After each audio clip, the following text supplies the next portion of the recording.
Hello and welcome back to the Patient First Podcast. I'm your host, Dr. Bryan Laskin, where we are looking to increase the influence of today's engaged dentists. And today we have another in our ongoing series, Ask Me Anything.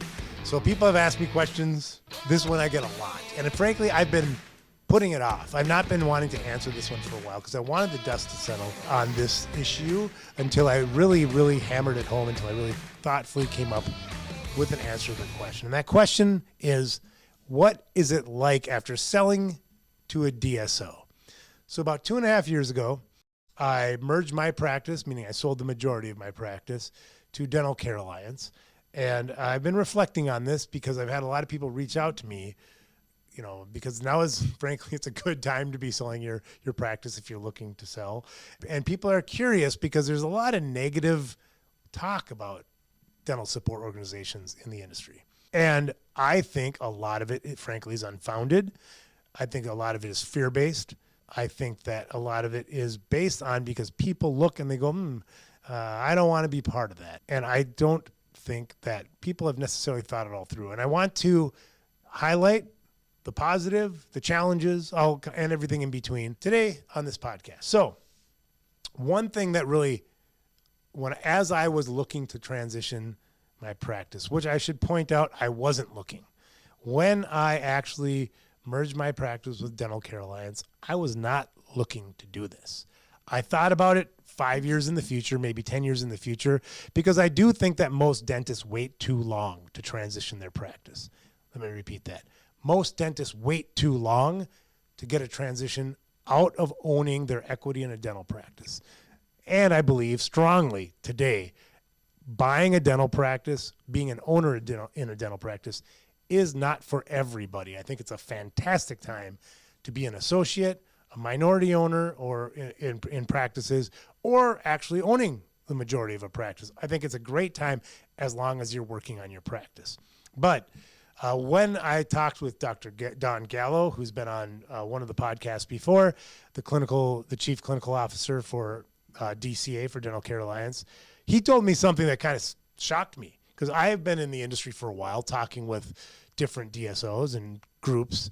And he told me one thing that he said, well, you do realize that if you come on board with DCA at the time, things are going to change. I said, really? Everybody I talk to says things aren't going to change. And I agree that if you are looking to have a transition in your practice, things will change. Or they should change because obviously you're doing this for a reason and they're doing it for a reason, and it's probably not to keep everything the same. So things will change, and we'll talk about kind of how to navigate those waters a little bit. But in my case, DCA, Dr. Gallo, told me exactly what would change, and I got to say he was 100% right. Now, not every practice is the same, and so everybody's changes will be slightly differently, but I'll try to overview them as much as I can in this podcast. But not every DSO is the same. Just like your practice is different than every other dental practice, every DSO is different. And the saying that I've heard that I like is if you've seen one DSO, you've seen one DSO. They're all different. When I talked to DSOs prior to DCA, they were going to change a lot of things that I didn't want to have changed. But I did know for me, it was about, I'd already removed myself from a lot of the operational day-to-day activities within the practice. I had leaders in place that were running the place like a Swiss watch. However, I still had a lot of attention focused on the practice because if we had a hygienist that left and we needed to recruit somebody or whatever it was, oftentimes it would fall back on me. And at the time I was scaling Opera DDS, which was a platform I created that just I sold last year to Vine Dental, a great company that's doing great things with it. But I had other things that I wanted to do in dentistry, including educating dentists like I am today, hopefully, through the Patient First podcast. So I had things that I wanted to do. And I also knew that I wasn't necessarily going to be increasing my value of my practice the way that it could if I didn't have a partner. And so when I was out there talking to people in the industry in general, I ran across DCA and they just kind of hit the right marks. And really what they did was they fulfilled the goals that I had. And so my biggest piece of I don't know, experience sharing that I would have for the listeners today is to get clear on what your goals are. What are the goals that you have for your practice? Now, my goals are going to be different than your goals, which is going to be different from anybody else's goals. And this sounds simple, but it's very difficult. If you're going to sit down and your vision of your career has been to run a dental practice for 25, 30 years, and then you're 10 years into it, your goals may change. You might decide you want to own 10 practices. You might decide, I don't like owning any part of a dental practice. I want support, and I want to be just doing great dentistry. All of those are great. It's just whatever you're looking for. And then go out and go after those goals. It's as simple as that. And for me, Dental Care Alliance was an obvious fit. I wasn't looking for a transition. However, they came to me and they said, here's what we see happening. And I was like, well, gee, this completely fits with my goals. And I was able to join the team as innovation officer and do a lot of different things that I wouldn't have been able to do. One of the great aspects of dentistry, I believe, that I've really enjoyed over my career is taking and helping elevate team members. And in my case, we elevated team members from my practice to be part of the national organization, including myself. As I said, I joined as innovation officer. And that's been fantastic for me to see. Some of the team members that have gone to bigger jobs have thrived. Others have struggled with the bigger roles. But that's what I really like. One of the things with joining a larger organization is that everybody has more opportunities. So that's one of the positives. Some of the other positives, I think, are the ones that people just naturally kind of think about. The assistance that you get from being part of a larger organization. Some of these things we did really well. Like we were very good at marketing. We had over 150 new patients every month prior to me joining with Dental Care Alliance. However, now the support team does our marketing. Financial support was a big one for me. I think that we needed projections and financial budgeting and things like that. Helps a lot. If you don't like running the business, they can basically do whatever you want them to do as far as leading and managing and holding people accountable and that kind of thing. And I think that's one of the major reasons why people join a dental support organization. Getting better, having more leverage with insurance companies, getting better insurance reimbursement. That's been great. HR, staffing support has been fantastic. Legal support.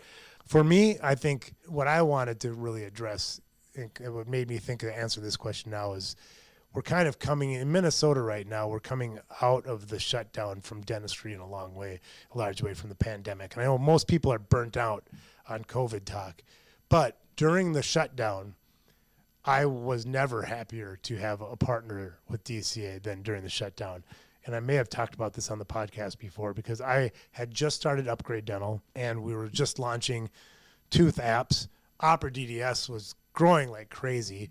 And every single day there's a new crisis with PPE or staffing issues and shutting down the office. And then how are we going to handle emergencies and incorporating all this stuff? And everything was changing daily. And I had basically 5 companies I was running. And so I didn't have the capacity to deal with all of those issues. But luckily for me, the support team, there's people whose whole job is figuring out how are we going to get masks? How are we going to deal with disinfection and masking and the plastic barriers to put between stations at the front office, and all the stuff that we all had to do during COVID, right? And it was a great asset. So those are all the positives that I've really seen. As far as the negatives or the challenges, for me, it's really come down to one thing, is you're not in control of everything anymore. There are some changes, particularly at the front desk when it came to Dental Care Alliance. They changed how we bill and that kind of piece, which frankly wasn't a big deal for me. But you're part of a broader team, so things take longer. If you want to remodel your office, right, there's budgeting and things that for me, I would just like spend the money and get it done in a week.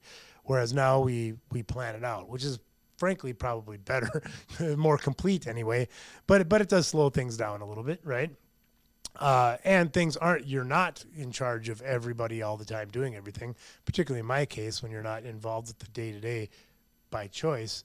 But, the most important thing for me was to maintain the clinical quality of care that we had at my practice.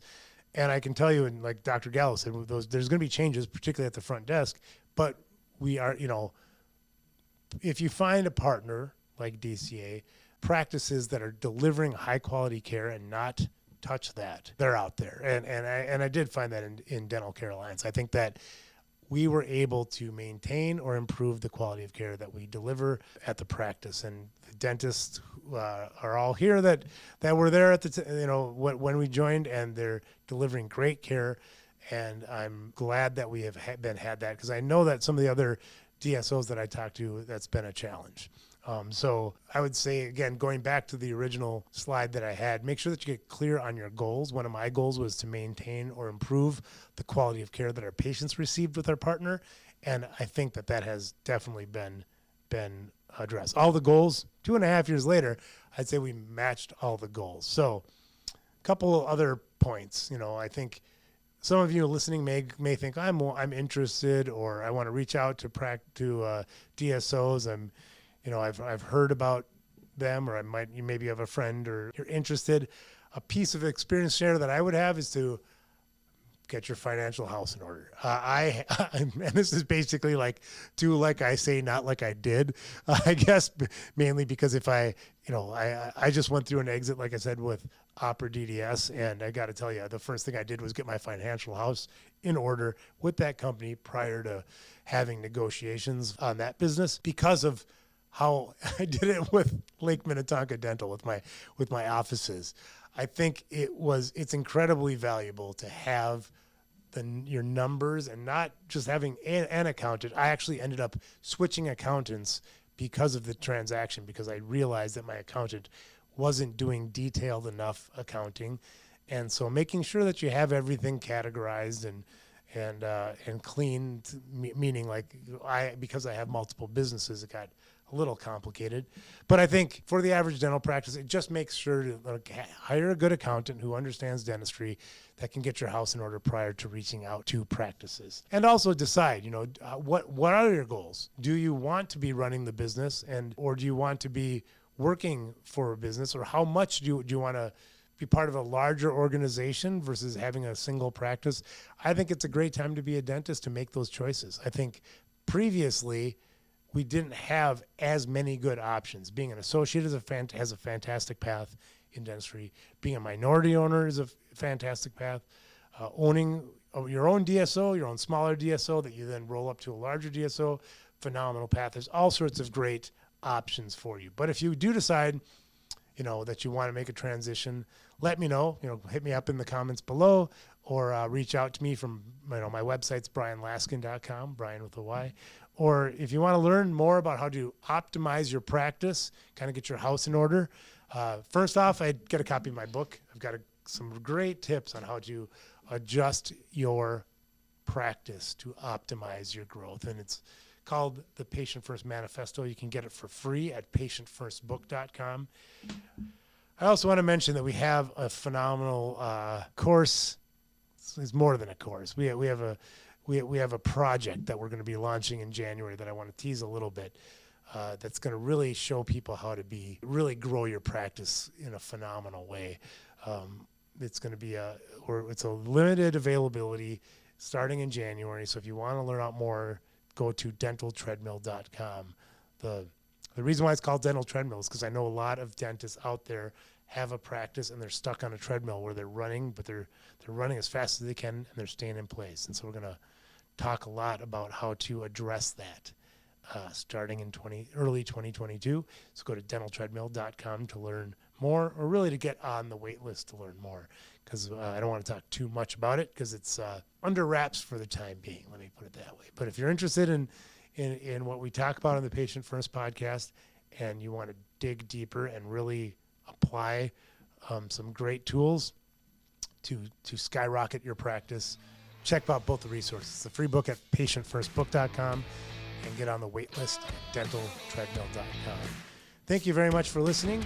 Keep your questions coming. You can actually put them in the comments below, or reach out to me. Just message me on all the platforms there are.